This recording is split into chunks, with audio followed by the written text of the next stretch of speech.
A lot of people think parking lots and roads are flat. They're not.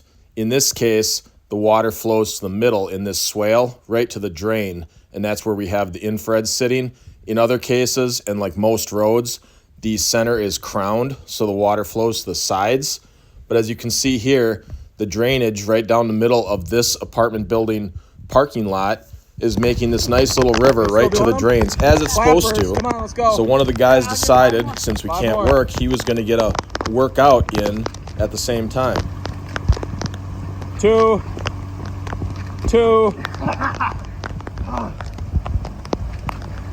2.